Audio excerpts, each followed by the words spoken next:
Welcome back. Well, yes, remember that directive by the president all over the papers. That is what we're starting with today. We've got Wale Oyekoya here with us. He's a former chairman of the agri sector with the Lagos Chamber of Commerce and Industry. He's also a farmer. Thank you for coming on this morning. Thanks for having me. Good morning. Well, Gabasho, he tweeted that, made that comment that, after having that meeting with some governors, the president did direct the CBN not to fund, food importation bills, that with this plan, improvement in agriculture, attaining full food security, they believe we're good to go. I know there's been several reactions to all of those. What's yours? I have a different opinion about it. We've been discussing about why should we be importing something that we can produce in our country, that we have sat here several times. That's a bad time for the government to do the needful. If not, we are going to have a full crisis in our hands, which we already have. I think the president made a decision out of frustrations. Frustration in the sense that if you look at how the CBN is being run, to me, that institution has been used and abused by the politicians. And out of frustration, people are not even looking why this man made such a decision. I think there have been so many administrative meetings, according to what I gathered, before this decision of directive could be done, that some of these forex have been really abused.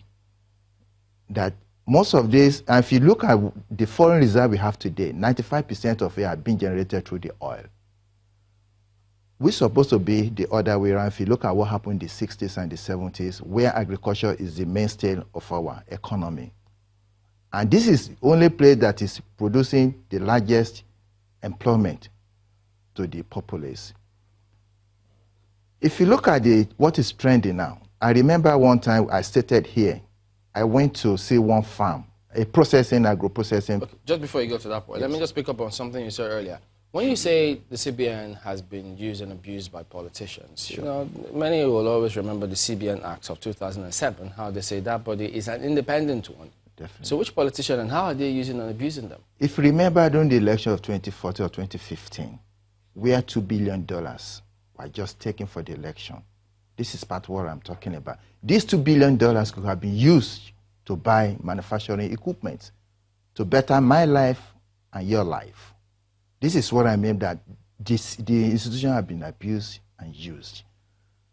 And so many things have been going on like that, okay, how do you issue from M? It's not through the backyard. It's through the CBN office. Yeah, but it's different. Okay, now that, if you say 2004. 14, okay. Yes. Now you have, with respect to this particular directive, sure. Many ask, look, even if that were, assuming without considering that were the case, this particular directive, do we have food security in this country? So does the president have the right to give CBN that order? So those are the concerns that people have. They think, was he trying to refer to rice importation, which they say has approved, or are you giving a blanket directive to CBN on the public holiday? I'm not saying what the president have said is totally right. But I'm just coming from the genesis, how the president arrived to that directives. Okay. I myself, as an agro-processor and agriculturalist also, with my experience with farmers, we are not really self-sufficiency in food production in this country. It's very glaring. You can go to the market, you know that most of the foodstuffs are still very expensive. The rice production we are even talking about, if it is true that we are self-sufficiency, we should have been buying the bag of rice for 17,000. Even the lake rice that everybody was really clamoring for, that is good, is that this past holidays, we still buy for 15,000, which have been subsidized a long time ago. So what we really need to do, because when you ban the forex for importation of some of these items, definitely the smugglers and the customs are going to have a field day. And it's going to increase the price of this stuff at the end of the day when there's no increase in the production. I'm not totally agree with what the president said, but in the long run, it's going to favor the masses. And if you look at the people that have been condemning this thing, these are the people that have been benefiting from this forex to import some of this food. And I will explain to you. People like you, people like me cannot just walk into the CBN that I need the forest to bring some of this unwholesome food. Look at what has been happening. If you want to bring in agricultural equipment, it's supposed to be zero by tariff. But there's no way that I want to bring in tractors or processing equipment to process some of this to add value to my farm produce today without going through hell. Yeah, but you know, looking at this, for those who think that, look, this is confusing to them, if they were investing in that sector or farmers as well, some of them wonder, how do we arrive at policies? If government thinks that, the president thinks that we've achieved food security, so no matter what people tell him, won't they think that, no, our impression is that we have achieved this, we have no reason funding food import bills? Isn't that going to send more confusing signals to policies that will be geared towards properly diversifying and funding that sector? Definitely it's going to do it, especially to the foreign investors, even to the local investors, because it's like a cultural shock or economic shock, let me put it that way, that the president just wake up one day, no more forex. It's going to confuse the market. Look at the price index of some of our food items today. It's nothing to write home. I was expecting the president to do this thing in phases. That, okay, oh, this is going to be a 5-10 years plan. But within that 10 years, this thing must be in place. That must be in place. My farmer should be able to get all the equipment needed. All the farm produce we have today, we should be able to add value. Like most of these things, we just export some of these things raw instead of us to add value. We have said this several times that in all senatorial districts, we should have what we call industrial farm settlements. That way, farmers go into the farm, they produce, the government buy in bulks. People that are waiting to add value to process. That way you create employment, you create wealth to the people, and at the same time, we have sufficiency of food. You cannot just wake up one day and say, yeah, we are going to ban this, we are going to ban that, when there's nothing on the ground. So now you've painted a picture of an ideal situation, something we're hoping to get to. Now, there were two conditions made when this directive or announcement or tweet was put out. One was with steady improvement in agricultural production, and second was attainment of full food security. Now, the food security part is what people are, talking about, and let's just try to define what this means. According to the United Nations Committee on World Food Security, it means that all people at all times have physical, social, and economic access to sufficient, safe, and nutritious food that meets their food preferences and dietary needs for an active and healthy life. So there's been this question, have we reached food security? Most people have said no, and I think you said that today. And it brings up the topic of what does this mean for the average Nigerian who purchases food, for example? With this directive, how does that affect me? How does that affect you at the end of the day? Well, I would ask everybody to brace up to pay more for some of these items, in the sense that you can only ban what you have on the ground. If it is true that we are self-sufficient in some of these things, nobody will care. Because if this thing is available, what should I care about buying foreign goods? The same thing with textile we've been talking about. I'm just trying to, sorry to digress. In the 60s, 70s, we used to buy all our textile. We used to produce a lot of cottons and we produce our own clothes. It's no more. Even China is even copying what we're supposed to do. If you go to Katina today or Kano, you believe that some of this Ankara that you are saying they think they are produced in Nigeria, but they are not. They are copied from China. So we have a whole lot of problems in our hands. And you don't just wake up, as I keep on saying, I don't know who are the economic teams of the president that are advising him when there's nothing on the ground that you are going to ban. Definitely it's going to cause a lot of problems. Well, Mr. Ikoya, yes. If you recall, in the days of Obasanjo as president of Nigeria, importation of poultry products were banned, even though at that time we couldn't meet up to, like, say, 20% of the market. Cement importation was banned, even though we weren't self-sufficient at the time. Vegetable oil, packed fruit juice, noodles and pasta. But over time, each of these products have produced local alternatives that have created jobs for so many people and stuff like that. It's not a platform for us to mention the alternatives now, you know. But you said earlier that at this time it's going to be really difficult, but eventually it's going to, you know, pan out. So what do we need to do in the interim? Because everyone is shouting it's going to create markets for smugglers and all of that, but should we not do anything? Then there was no, the government of the Obasanjo just woke up and said, these things are banned. Today we have alternatives. How do you react? I think we should wait until, let's say, the kind of the person the president is going to choose as the Minister of Agriculture. I believe they have their templates of what is going to happen. Because you don't just wake up and make a decision without a backup alignment.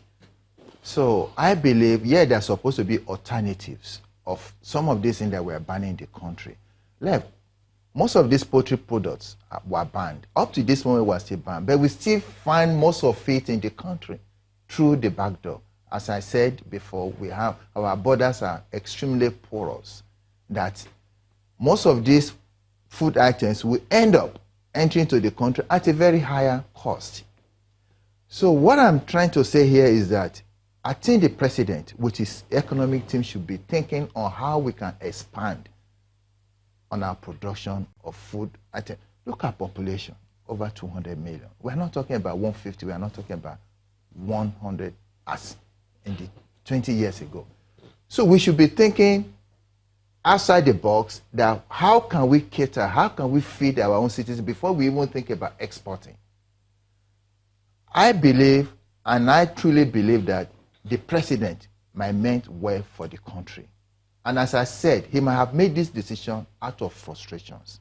But he don't make a policy or a directive. When you say out of frustration, yes. What frustration? The frustration I'm talking about, that he's a farmer. He'd be thinking that why should we be importing some of this food that we can grow in our own country?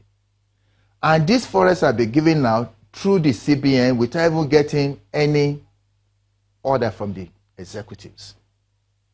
What I was even expecting the president to have done, as I said earlier on, is supposed to be in phases. And at the same time to give people time. Yeah, but if he's going to be in phases, some of the fundamental questions is this. Look, can he, legally speaking, give CBN that directive, which is what people are asking? And then, if he takes that decision after the meeting with some governors, so does that mean that they're all in sync with that particular policy? Is this the thinking of government concerning food security in the country?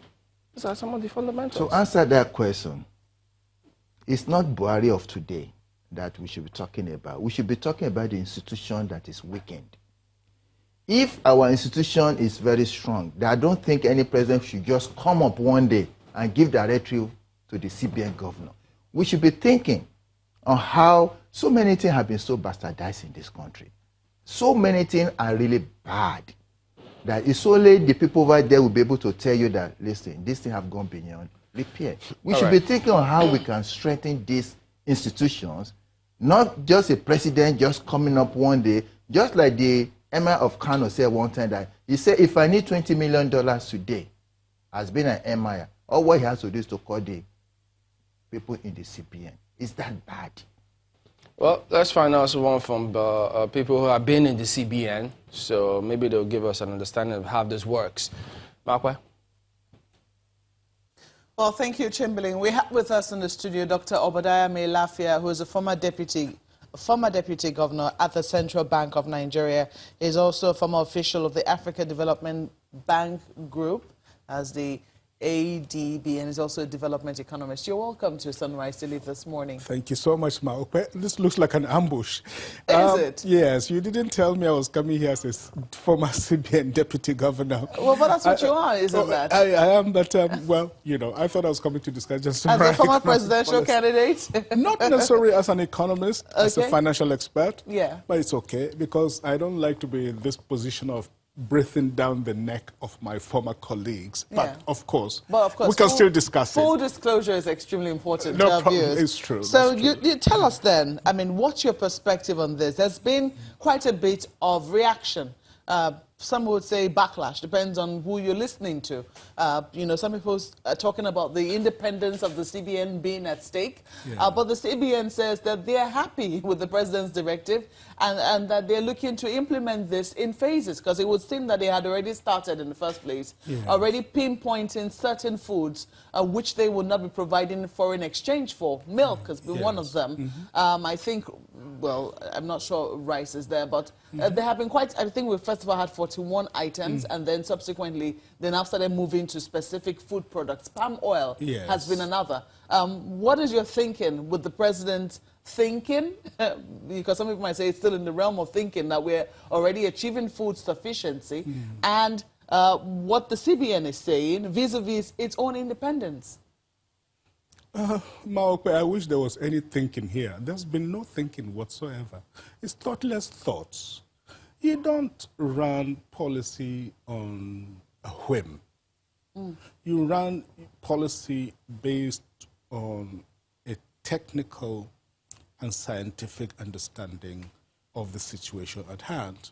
And then you put together a technical paper working out the various scenarios for every alternative course of action. I don't think that was done.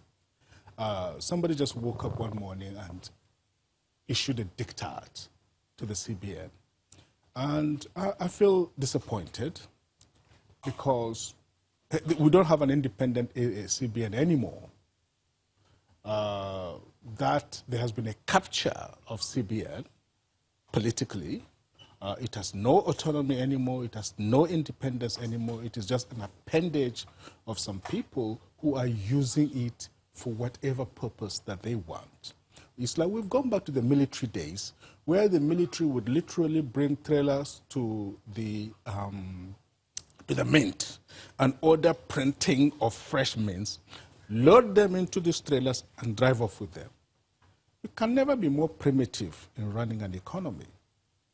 It is not only primitive, it is backward, completely backward thinking. And number one, we are not self-sufficient in food. That is very wrong. Now, there's still a lot of hunger in Nigeria, and a lot of malnutrition. Food has become very expensive. In fact, 2 years ago, there was even incidents of famine in some of the IDPs in the Northeast. So it doesn't make sense to say we are self-sufficient in food. Thirdly, sorry to interrupt you there, but do you think we need to be more specific with the food which we're not self-sufficient in? I remember just a couple of, I don't know if it was last year, maybe about this time as well, maybe it was another break, the president was saying something to the effect that he doesn't know which Nigerians actually depend on imported food. That the ordinary Nigerians, which he seems to see around him, you know, tend to eat what is grown locally. He talked about some of our staples. He talked about what we use for breakfast, some of the things we use for lunch and dinner. So he was wondering which class of Nigerians, because he was saying majority of Nigerians still seem to eat what is grown locally. So would you say from that thinking, again, would you say that drawing an inference from that to what has happened to his decision now, telling the central bank not to spare any forex or not to give any forex to those who are importing food, do you draw a connection there? Not really. We live in a global community, and no country can be said to be 100% self-sufficient in food, or in anything for that matter. Neither the United States, nor Japan, nor China, nor any country on earth. In fact, the theory of comparative advantage in classical or neoclassical economics is premised on the idea that global welfare will come when nations concentrate on those areas in which they have the highest comparative advantage. Now, we could still manage to grow wheat here, or grow apples here, or grapes. but it will be very expensive to grow them, much more expensive than to simply import them. That is the concept of competitive advantage. Not only that, typical example like stockfish, which is a staple, for example, in the South. It's a kind of fish you find only in one place, and that is North Sea, around Norway, Denmark, the Hebrides of Scotland, and so on. That's where you find stockfish. You don't find it anywhere else. Now, we have reached a situation where a lot of stockfish is used locally in this country to add taste to the stew, the soup, whatever it is. If you ban it, that's it. You can't produce it here because the climate is not suitable for it, the water is not suitable for it, it has become part of the local staple. You could try to grow it, but it would be extremely expensive. Can we do without it? I mean, if assuming I'm really just using that as an example. In dire situation, just a moment. I'm using that just as an example. There are certain Chinese spices that you can... Look, we live in a global community. Supposing there are lots of Chinese here, and they feel they must have their staple. Would you just deny them that because, they must eat your local egusi alone or some okra, whatever it is? I'm just using it as an example that we live in a global community. Even if it were possible to be 100% self-sufficient in food, it will be bad policy. It will be patently bad policy because we live in a global community and countries should concentrate in producing those items in which they have the highest comparative advantage, and then they have no choice than to import the rest. Otherwise, it's a waste of everybody's time. I was actually trying to pick on the example you used because some people would say it's optional, and alternatives can always be found to. It's not exactly a main meal. It's not, say, a bao, amala. Well, that is why I just used this as an example. There are thousands of other examples that, of course, time will not allow us to. So my basic premise is that we live in a global community. You cannot say that you're 110% self-sufficient in anything. Even cars. Some people want a certain type of car, a certain... Look, it is consumers' rights to have choice. Of course, there's scarce availability of foreign exchange. You have to allocate it according to priorities and so on and so forth. But, food is fundamental. And, I'm okay if it was part and parcel of a national policy that we've developed, we've thought deeply. And my worry is that, what happens next? Somebody might wake up tomorrow and then, ban any number of items and so on and so forth. That is not how you run a country. That's not how you run an economy. The CBN now saying that they're happy with this policy and we're going to implement it in phases, don't you think that that's where the thinking will come in? It's a rubber stamp CBN now. It's not a real CBN. So I don't know what we are talking about. It's a rubber stamp CBN.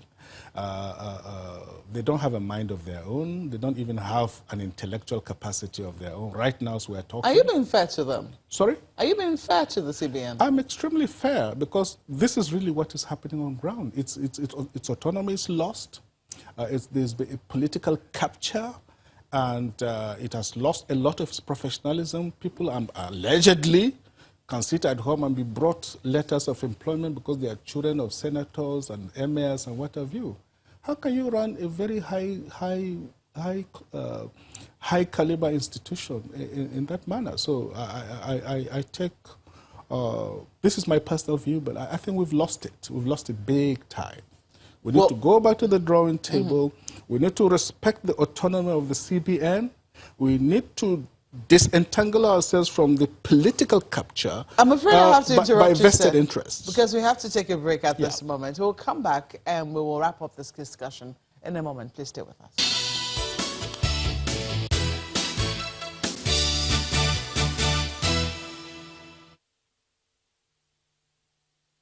Obadiah Lafia, a former Deputy Governor of the Central Bank of Nigeria, is still with us here in the studio. We're talking about the policy, which has just been the policy directive given to the CBN, that they should not give a cent to those who would like to import food because we are now food sufficient. That's coming from the president. But your view is that no matter how self-sufficient we were, we would still have to import food. Well, there's some clarity. I think it was Mr. Bismarck-Romani who was saying that it's not like as if you cannot import food. You can. You just cannot get it at the regulated rate that the Central Bank of Nigeria is giving it out. Exactly. So it's not an outright ban. It's simply a form of discrimination against a certain sector of the import industry, and that is the food sector. But some people will argue that that ordinarily should spur certain other sectors to spring up and to do well. I mean, because what we're trying to do is to grow the local markets there and ensure that there are alternatives to what it is that we import. I think, let me just quickly read this now. The president was also quoted as saying that this should not be fueling, the forex we have should not be fueling our food dependency. It should be used to diversify the economy. Yeah, can you fault that? The issue is the way this policy is being implemented and the very conceptualization of it. It can lead to a lot of speculative activity. It can lead to a lot of smuggling, can lead to a lot of speculative activity. And the approach of designing this policy, if we can call it even a policy, is wrong. It is just a diktat that they woke up in the morning and decided to give a directive upon, and that is a wrong approach. In fairness, the government has done a lot. For example, in the rice sector, we are almost 97% self-sufficient in rice. And in fact, the Nigerian rice is actually a lot better than the foreign rice in terms of nutritional value. So kudos to the government for that. But you see, that was part of a comprehensive strategic food policy. But this approach right now is not what it should be, and that is what worries me. And of course, it is done this way because the CBN has lost its autonomy and its independence through political capture by vested interests. Banking interests, political interests, and a whole host of other interests. And that is why they can wake up in the morning and just make a phone call and order them, to do anything for anybody. I don't think you can run economic policy in this primitive manner. Is it really an order? Isn't that where it would seem that perhaps that's where the Buhari government is looking as its own, policy directive before now? And this is in fairness to the CBN. Sure. As I did point out, they had been, phasing out certain things which they would not be willing to give forex for. Exactly. But that was part of a comprehensive policy that had a buy-in from everybody. Did it really have a buy-in from everybody? No, when I say buy-in... Yes, because some people protested. Some people protested. Look, in every policy, Maope, there will be winners and losers, and you have to manage both. But, when you just wake up in the morning, and in fact, there's something that I've had to say this. In fact, some people would suspect that it has something to do with the Ruga policy. And I'll explain to you. A few days ago, some herdsmen groups announced that they are going to stop selling cows to some parts of the country. And a lot of people, too, are discussing whether or not, for example, all the victims of people being killed by herdsmen in this country, whether they should not rise en masse to say they will no longer eat beef. So some people could see this as a policy intended to preempt anybody from deciding that, okay, I'm not going to eat Fulani beef, I am going to import beef. It could be part of that policy. Well, some people are... These are side comments which haven't gained traction. They're not side comments. Without prejudice to whether... They're very serious comments. This is not something that has gained... Because the people who really matter, the people who go to the market every day to buy beef, the market woman whom you see selling, meat and things, they might not even have heard of this comment. As far as they're concerned, it's even still the meat market is still going on. I don't blame her because she doesn't read economic theory. She doesn't. She's not an economist. But those of us who do and who follow what is happening in the country know that there's a lot, much more than what appears to be the case. And there's a lot of issues here. I'm not saying this is really necessarily what I believe, but you don't wake up in the morning and just announce a policy. We're not living in a military era. We're living in a democratic, liberal, institutional order. And you don't run economic policy in that manner. You run it in a scientific basis so that people understand the pros and cons and the consequences of those economic policy choices that we make. You do that, you call the CBN, you call Ministry of Finance, you call everybody involved in economic policy making and management, you discuss and agree and have a buy-in. This is how you run an economy, not on the basis of military caprice. It is wrong. I guess we'll have to leave it there. Dr. Obadiah Melafia, thank you very much for coming on Sunrise Daily this morning. He's a former deputy governor at the Central Bank of Nigeria, a former official of the African Development Bank Group, and also a development economist. Well, that's it from here in Abuja. It's back to you, the crew in Lagos.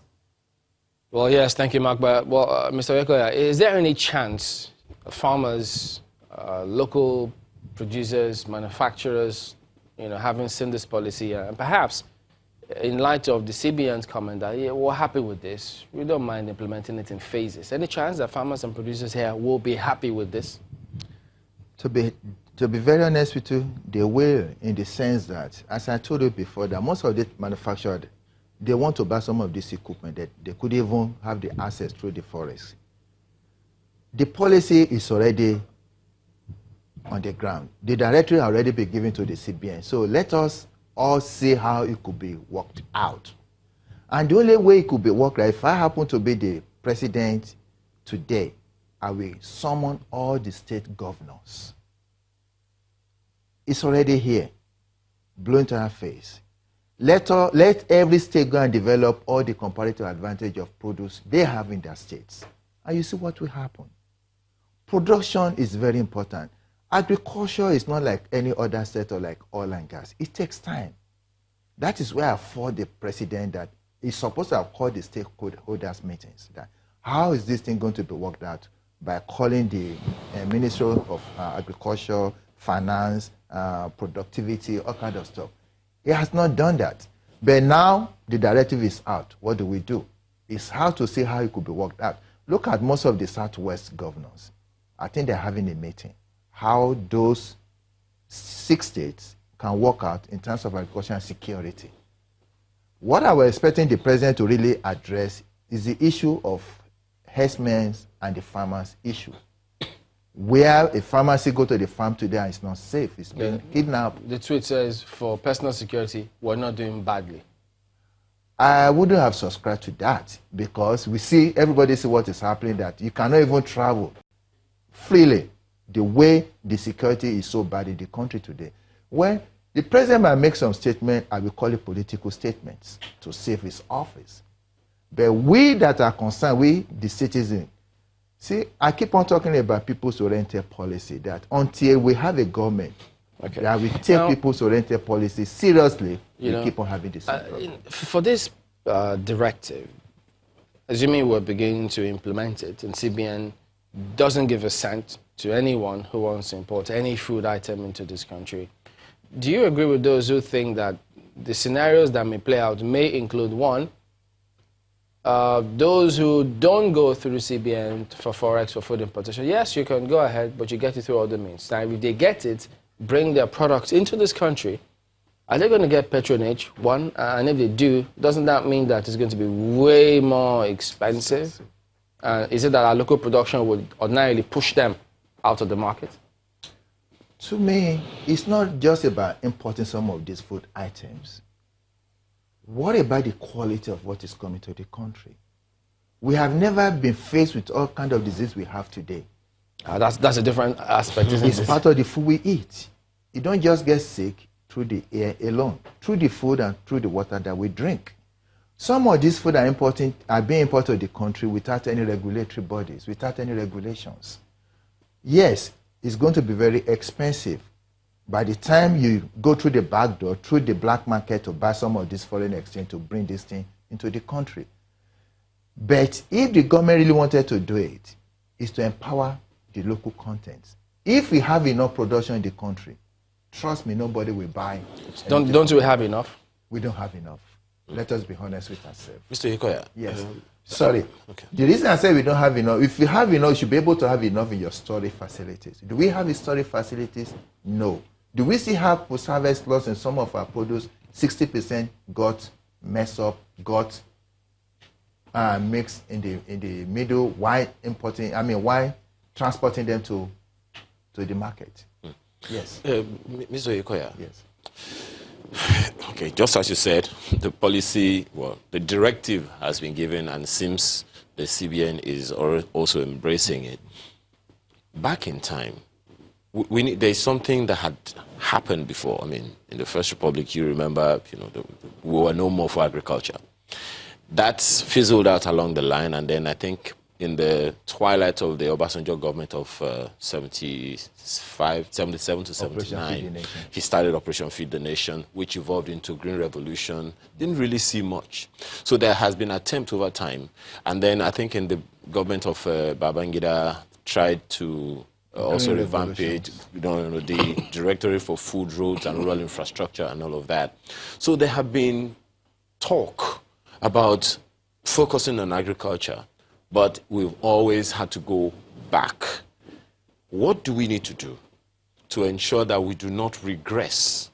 But if we decide that we want to take agriculture head-on, we go head-on, take it, and never go back. What is it that we need to do to institutionalize and not just make it just a political statement, as some people are calling it?